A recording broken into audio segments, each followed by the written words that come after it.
সিম আছে, রোদের জন্য দেখা যাইতেছে না। আমি গাছ থেকে সিম পাড়তেছি।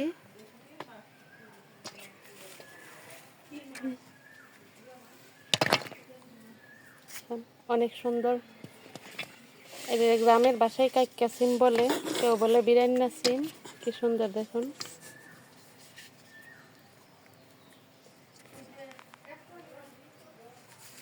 রোদের জন্য দেখা যাইতেছে না।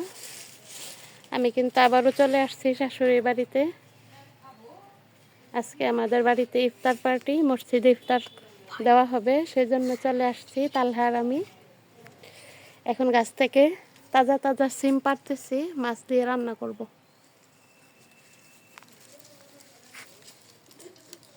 আসসালামু আলাইকুম প্রিয় ভাই বোনেরা, সবাই কেমন আছেন? আশা করি ভালো আছেন।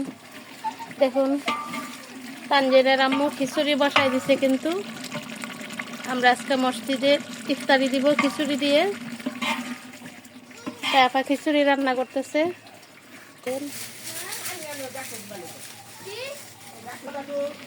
এদিকে গাছ থেকে একদম ফ্রেশ সিম পেড়ে মাছ দিয়ে রান্না করার জন্য রেডি করলাম।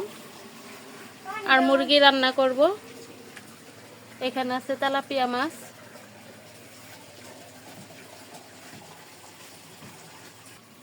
চাল ডাল একসাথে ধুয়ে রেডি করে রাখছে। মাংস কষানি হয়ে গেছে, এখন দিয়ে দিবে।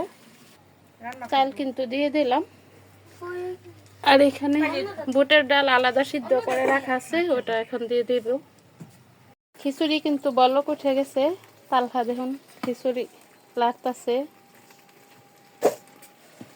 আর এদিকে তালহার ফুফু সব রেডি করতেছে।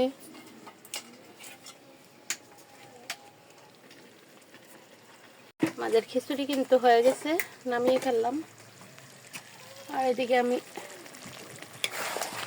রাতের জন্য রান্না বসাই দিলাম। মুরগি রান্না করব আর সিম রান্না করব মাছ দিয়ে। তরমুজও কাটলাম ইফতারের জন্য।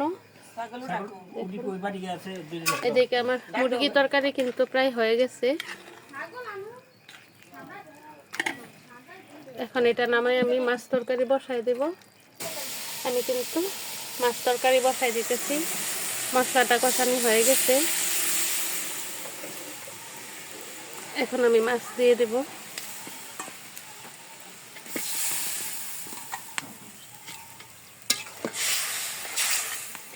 মাছটা কষানো হইলে তারপর সবজি দিয়ে দেব।